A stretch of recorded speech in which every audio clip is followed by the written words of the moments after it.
guys! So this week we're going to talk about how to make soups. You'll be making your own soups from home, but in order to do that, we need to use a beautiful brown stock. So I'm going to show you how exactly you can make your own brown stock. We are going to need bones of either veal, chicken, or beef, and it's going to be 15 pounds. Bones come packaged like this.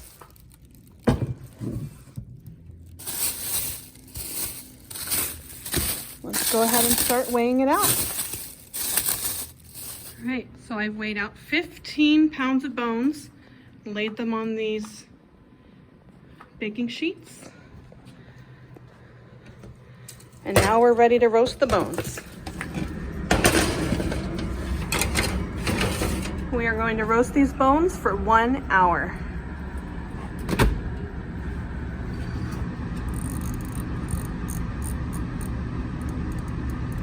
So we need to measure out some mirepoix. Mirepoix is 50% celery and carrots and 50% onion. So we need a total of 2 pounds of mirepoix.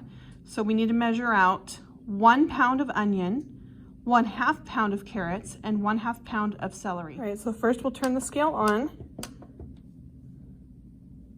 Then we'll put the container that we're going to measure the mirepoix in.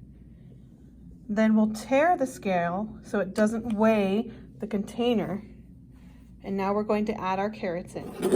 So these vegetables will never be seen by anybody. So I'm just going to do a rough chop.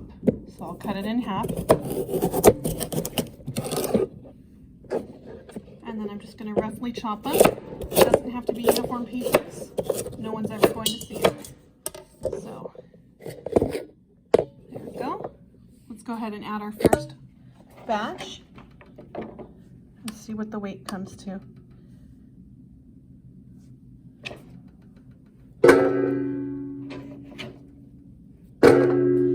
So if 1 pound is 16 ounces, what is 1/2 pound? 8 ounces, right? So we need about 1 more carrot. All right, so let's add our second carrot.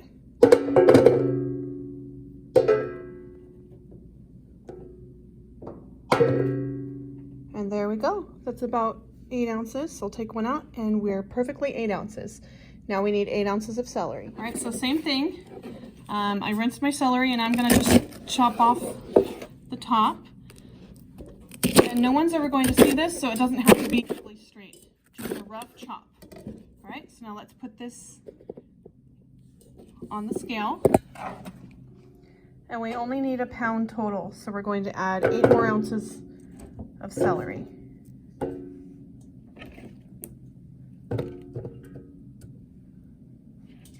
Remember, 1 pound is 16 ounces.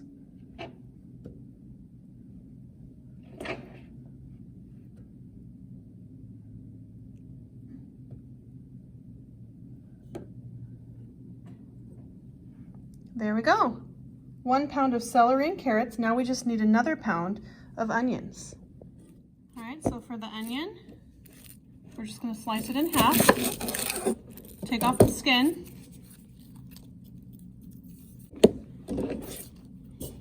Chop off the ends.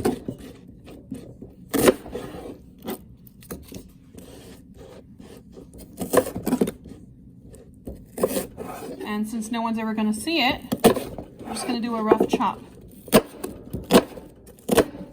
And add this to our mixture. Okay, so we have 1 pound. We need 2 pounds total once we're done with the onions. All right, let's check our bones. Ooh, nice and roasted, and they smell amazing. All right, so you can see the fond, the flavor that is stuck to the pan. There is some fat left behind, so we can go ahead and use this to brown our vegetables. And then I'm going to go ahead and lay the vegetables out onto the pan. And if I need to use 2 pans, I can do that. We don't want to overcrowd them because they're going to release moisture. And then they won't brown correctly. So make sure that they're not all smashed together. So this is enough for 1 tray, and I'm going to go ahead and make a couple more. So the next step is to go ahead and brown our vegetables to contribute to the brown stock. And I'm going to show you how to do that. All right, so I'm going to put these into the oven I've preheated it to 375 degrees, and I'm just gonna cook it until they brown. All right, let's check on these. So as you can see, the vegetables are starting to brown. Let's let them brown a little bit more so we have more flavor and color in our stock. Again, we have some nice browning on the vegetables. We'll go ahead and take them out. Now is take a serving spoon and kind of mix it around so the other sides could get browned. See that nice browning? All right, let's check it. All right, the vegetables have browned. They look great and they're ready to go. Our finished brown vegetables, we'll go ahead and put them in a container so we can add them to the soup. Now that I've taken off the chicken, we're left with dirty pans. Why would I do this? It's actually very easy to get this off if we're not going to use it for the vegetables. So first thing I want to do is put some water in here. So here's some vinegar. I'm just going to put a little bit of this in here as well. And now we're going to stir it around with a spatula, and it comes right off. This is actually fond. What's stuck to the bottom of the pan is called fond, and it's very flavorful. So it would be better if we can just add this to our soup, or we can use it to make a sauce. But this is the secret way to clean this off of the bottom of your pan. All right, so what we're going to do is make a sachet with cheesecloth and twine. So we'll go ahead and take off some of the cheesecloth. We're going to fill this with various seasoning. For the sachet, we're going to need 8 parsley stems. Make sure not to include the leaves because the leaves become bitter when they're cooked. Then we'll need 2 bay leaves, 1/2 teaspoon of thyme, 1/2 teaspoon of peppercorns. Now we're going to wrap it up and tie it with the twine. All right, so I went ahead and tied it kind of like a tea bag, and I'm going to tie the other end to the pot handle. So we'll put this in for now, but I'm going to tie this here so that it's easy to take out. All right, so now I have this. I'm going to go ahead and take it out though, because I'm not quite ready for that to be in there. What we're going to do is add the chicken bones.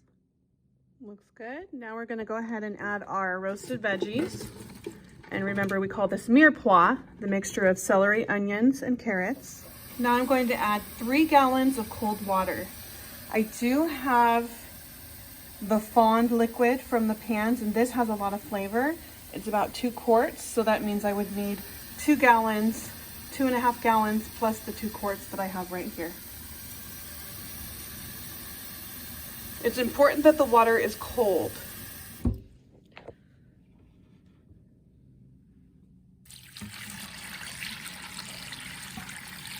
We want the bones to be taken through the whole range of temperatures. So we start with cold and we let it slowly raise in temperature.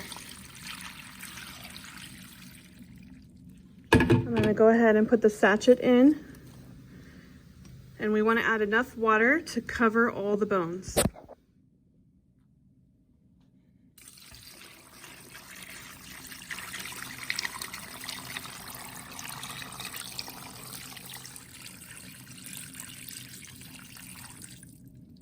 All right, so 3 gallons didn't quite cover it, so I'm going to add a little bit more.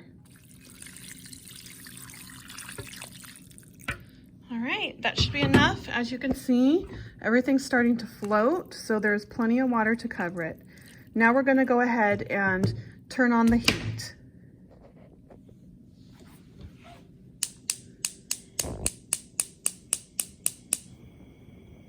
I'm going to put this on high and bring it to a boil. And so the temperature will slowly raise and bring the bones through the range of temperature as it heats up to a boil. This is important because different parts of the bone will break down. The gelatins inside the bone and connective tissue will break down at different temperatures, and we want it all to break down to put flavor into the soup. So let's get this thing boiling. As it's cooking, you'll see the stuff floating to the top. these bubbles. This is called scum. So we're just gonna scoop it out and get rid of it. Get rid of the scum. And that just kind of cleans it up a little bit.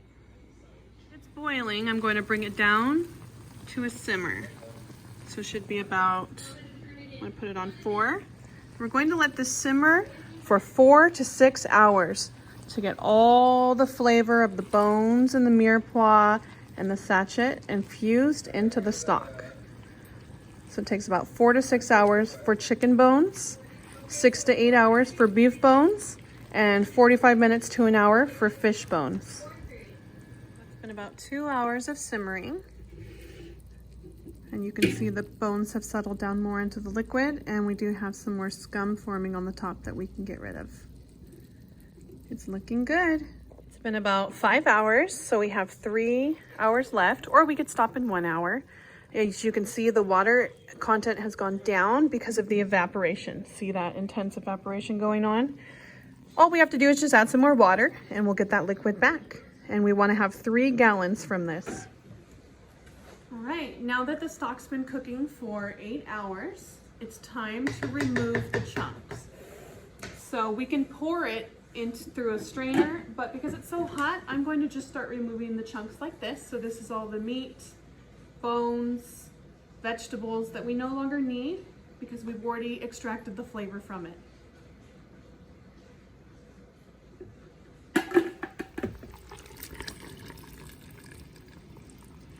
So I'm using this strainer to get the liquid out. We want the liquid, we don't want the solids.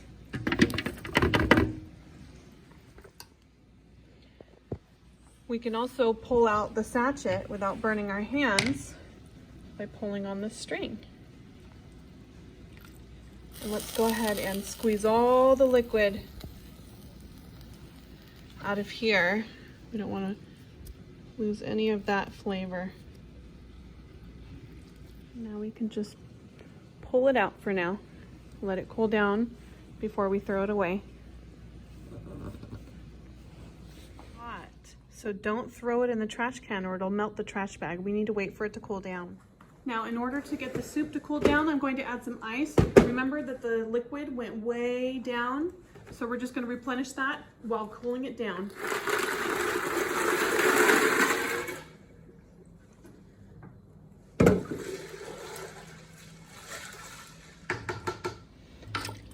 Stirring it will also help it cool down. And we can even use an ice paddle.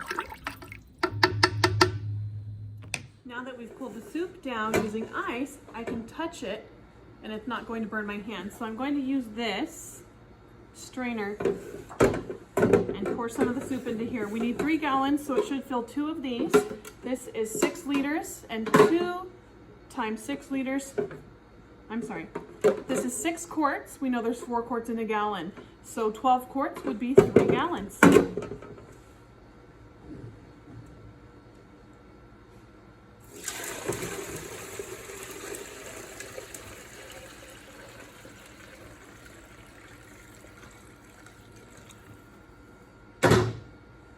All right, so there's our 6 quarts.